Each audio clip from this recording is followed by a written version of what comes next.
Oi, meu nome é Patrícia, eu sou aqui de Araraquara, interior de São Paulo, no Brasil. Vou apresentar um pouco da minha pesquisa que terminou ano passado de doutorado, no qual o professor Celso Luiz Aparecido Conte foi meu orientador. Desculpa se eu ficar muito rápida, mas já é a quinta vez que eu estou gravando esse vídeo e eu não consigo delimitar, inclusive cortei várias coisas já para tentar ficar no tempo estipulado. Bom, então, a minha pesquisa tem como ponto de partida um processo de experiência profissional enquanto diretora de escola, também de experiência enquanto supervisora, que acompanhava o trabalho das diretoras de escola, as inquietações minhas e delas, né, no desempenho da função. E aí também da pesquisa em paralelo que eu realizei enquanto supervisora sobre o cotidiano da gestão escolar, no qual eu elenquei alguns aspectos que coincidiam com as inquietações minhas, das diretoras nas quais eu convivia enquanto supervisora, né? E que foram condições de trabalho, a intensificação desse trabalho, a multiplicidade de tarefas que os diretores realizam hoje, a ausência de estudos que tratassem da natureza educativa dessa função, a questão do trabalho pedagógico, que muitas falavam que não conseguiam realizar, acompanhar, também das formações, tanto inicial quanto continuada, né, nas quais a inicial se tem um viés de tratar da gestão escolar, mas um pouco descolada e distante do que se tem na realidade da escola, das escolas hoje, e da formação continuada, né, em serviço, que não se tem ou é muito escasso. E aí, terminando a pesquisa, eu interpretei como resultante de todas esses fatores que havia uma crise identitária, né, uma crise identitária profissional e uma busca de autopercepção dessas diretoras. Foi no qual eu entendi até como resposta, como dever, propor alguma coisa, já que eu estava na Secretaria Municipal, estou, né, na Secretaria Municipal de Educação. Foi então que eu fiz uma proposta de formação, que eu intitulei de Horário de Trabalho Pedagógico de Diretores e Diretoras, justamente para fazer uma crítica ao que a gente tem aqui que chama HTPC, que é Horário de Trabalho Pedagógico Coletivo, no qual se resguarda em lei para os docentes que se tem esse momento, para estudos, planejamento, enfim, e que não se menciona ou não se inclui o diretor nesse momento.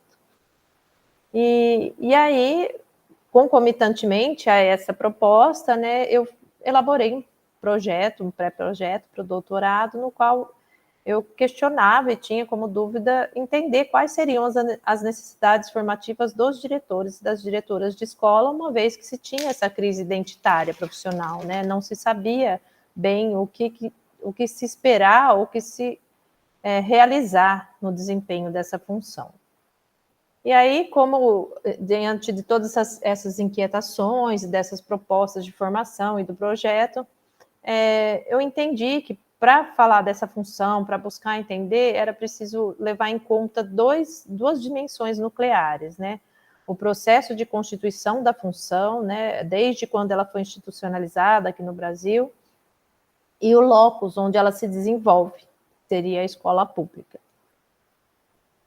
Aí, no aspecto da institucionalização da função, nós temos aqui nos nossos decretos, desde a institucionalização do administrador escolar, que era o termo que se usava para o diretor de escola, logo que se criou essa função, era que ele tinha um viés fiscalizador, de cumprir, fazer cumprir, né, a legislação na escola, zelar pelo prédio escolar, que não se alterou muito do que se tem hoje, né?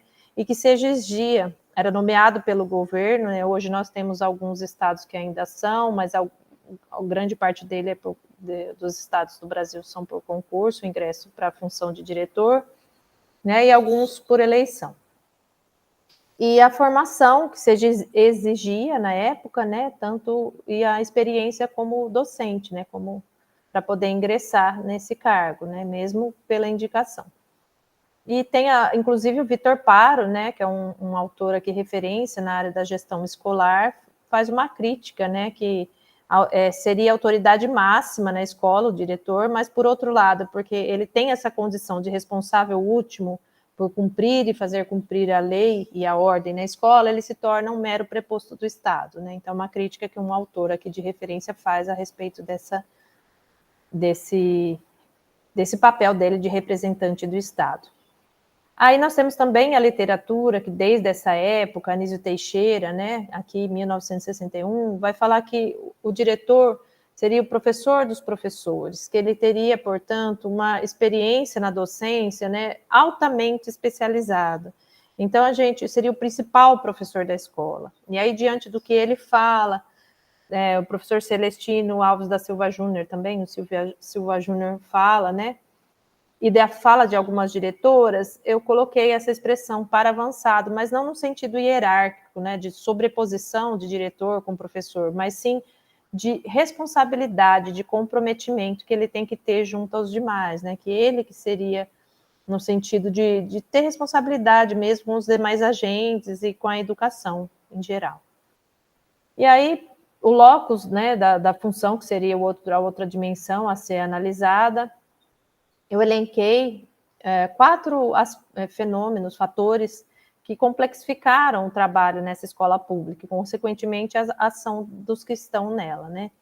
Então, a democratização do acesso, que seria o primeiro fator que complexificou, porque vieram novas demandas, um novo público, e nisso também as perspectivas críticas, né, conservadoras, no caso, né, que se tinha aquele olhar de privilegiamento de um padrão particular da escola elitista anterior, que se entendia que se perdeu a qualidade, e aqueles que olhavam mais uma perspectiva idealista, né, de fazer a crítica, mas entender como transformação da realidade, então a necessidade mesmo dessa democratização. E isso gerou muitos conflitos, né? A carreira também do magistério, uma vez que tem vários, o Nova trabalha muito, né, com essa questão da profissão professor, e vai falar dessa descontinuação da carreira, que em momentos ela é enaltecida e privilegiada, valorizada, em outros, como agora, por exemplo, né, desvalorizada totalmente, desacreditada, né, que gera também muitos conflitos dentro da escola. Inclusive, o diretor, numa época, foi chamado de especialistas da educação, e eles entravam na escola ganhando mais e tendo a mesma formação que os professores, né, que os docentes na época. Isso gerou uma quebra do trabalho coletivo na escola monstruosa, né, que prejudicou muito esse trabalho coletivo. Então, vem desse histórico também, desse problema, inclusive na carreira do magistério, os diretores serem colocados de uma forma hierárquica em relação aos professores e dificultar esse trabalho de equipe, né, de mais coletivo dentro da unidade. A função social também, né, Nova vai falar do Michel Serre, um filósofo francês, que ele fala das 3 grandes revoluções da humanidade, e a nossa agora da digital, em que o cérebro não pensa mais da mesma forma, né, antes e depois. E aí, fora os outros fatores, né, que a gente precisa entender da realidade dos alunos que vêm com essa monte de informação, né, que agora tem também, a escola parou de deter aquele monopólio, né, de acesso à informação e ao conhecimento, mas precisa trabalhar, né, nessa forma de criticidade, com as novas demandas, fake news, uberização do trabalho, enfim, a mudança, a função social da escola também está necessitada de mudanças, né, na forma de levar o processo de ensino e aprendizagem. E as pressões políticas também, né? E aí é que eu ressaltei um pouco a nova gestão pública, que eu acabei nem colocando aqui na pesquisa, mas foi o título da minha pesquisa, tem a nova gestão pública como contextualização da profissionalidade. Mas, enfim, as pressões políticas desses programas, desses projetos e dessas coisas que são implementadas e que muitas vezes desvalorizam os professores e colocam como mero executor das políticas, né? E aí, por que, então, que eu fui falar da profissionalidade, né? Então, a profissionalidade, na verdade, é um conceito potente para se trabalhar algumas demandas, algumas perspectivas nos quais a profissionalização, a profissão e o profissionalismo não são capazes de abarcar. Então, porque eu entendo que esses fatores de profissionalismo, profissionalização, são externos, né? Então, de normatização, de regulação desses ofícios. É uma coisa mais de fora para dentro. E a profissionalidade já é num outro caminho, né? Seria de dentro para fora. Por isso que ela considera qualidades da prática profissional, né? As atitudes, o comportamento, a questão da identidade profissional também. É mais pragmático, porque envolve ideias, intenções, e traz também aplica os princípios mais gerais, teóricos, às situações particulares da realidade, né? Então, ela se concentra nesse saber, nesse saber fazer, que inclusive abarca as condições psicológicas e culturais dos profissionais. Então, ele é um conceito muito potente para se trabalhar, para poder se entender essa função. Por isso que ela foi o conceito nuclear da minha tese. E aí eu trouxe a caracterização dessa profissionalidade dos diretores e das diretoras a partir de Contreras e Roldão, que eu tive como referência, que também Roldão se baseia em Sacristã, que também se baseia em Popkewitz, mas enfim, né?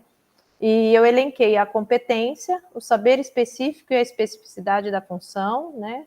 A autonomia e a pertença a um corpo coletivo, para poder analisar, diante dos dados colhidos, das falas das diretoras, essa profissionalidade dos diretores e das diretoras. Sobre a competência, né, é complexa porque ela tem duas perspectivas, então não se põe contra, porque há um viés que é contra totalmente a falar de competência profissional, né, mas a gente, no trabalho da pesquisa, colocou essa perspectiva progressiva e crítica, que seria da descrição dessas atribuições, que se tem necessidade mesmo de entender quais são as atribuições, mas associar aos critérios de desempenho administrativo sem um sentido de rotulação, de competência ou incompetência, né? Mas para poder avaliar a eficiência, eficácia, efetividade, a relevância das ações, né?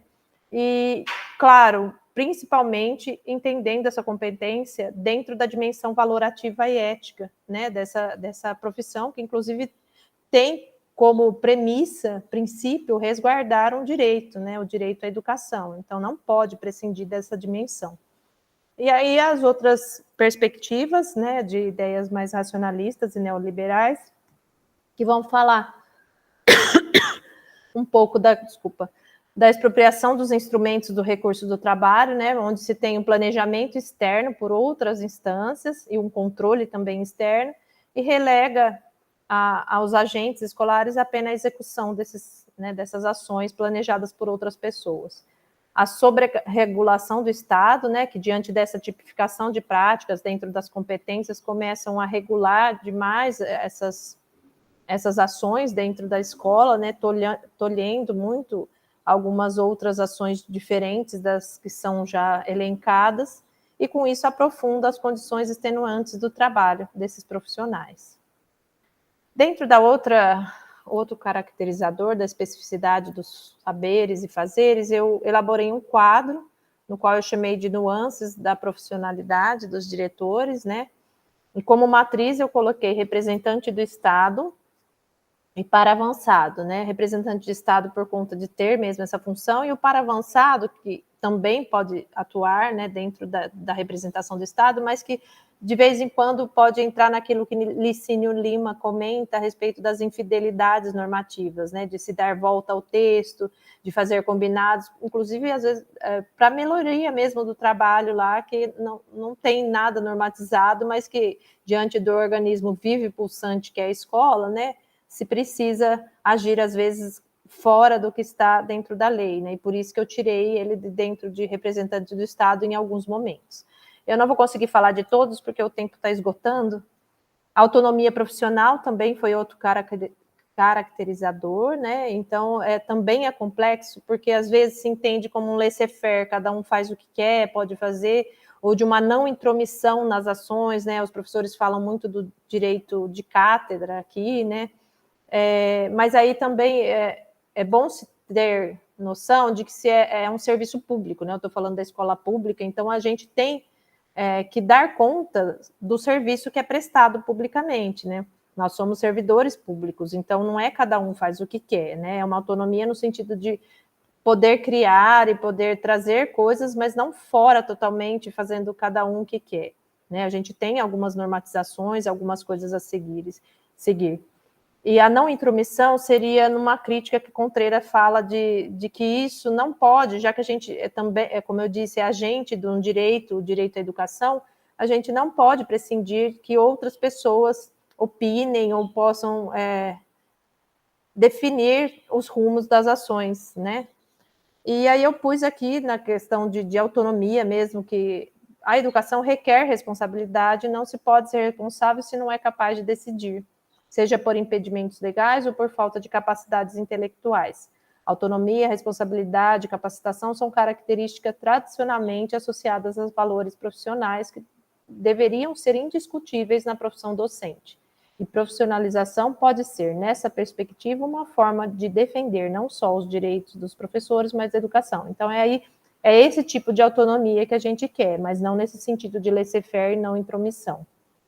Aí eu pus o não pertencimento a um corpo coletivo, porque o gestor, diante desse histórico de ser alguém hierarquicamente superior aos professores, pelas falas das diretoras, eles não têm um feedback sobre o trabalho deles, relatam muito o isolamento e que não se sente parte, inclusive se chama corpo docente e o gestor parece que fica contra esse corpo, né? Então eu trouxe algumas falas de 2 diretoras, o tempo já passou, não sei se vão permitir que eu passe um pouco, mas enfim, uma das diretoras, a Carla, diz: eu acho que a figura é essa, de chefe.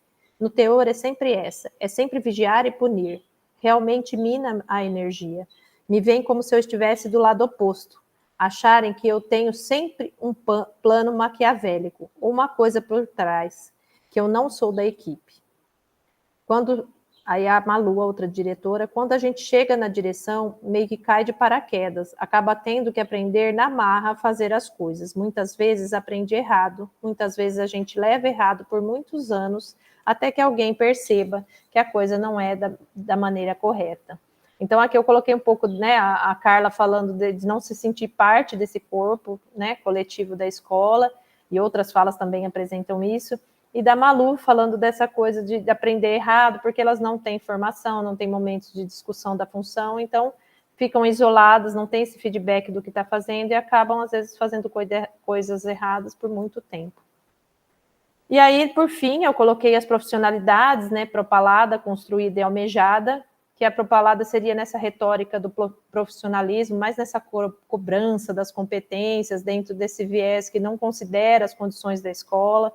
A construída, que seria, tem hora, depende da fala, em compromisso moral, da prática da natureza educativa, política e ética, mas também, por outro lado, dessa hiperburocratização, que o Licínio Lima fala um pouco também, da fragilidade identitária, ausência de espaços formativos, que aí gera também imobilismo, frustração e desinvestimento. E, por fim, a almejada, que seria no viés das ideias, dos sonhos, que ultrapassa, né, um estilo pessoal, a boa comunicação dos conhecimentos, mas tem esse seu teor socioprático, né, dessa prática dos diretores. Gente, obrigada pela atenção, desculpa falar rápido, eu nem sei se vão considerar esse meu vídeo como válido, né, porque passei do tempo já. Mas obrigada, qualquer coisa, meus contatos do professor Celso também estão aí. Um abraço.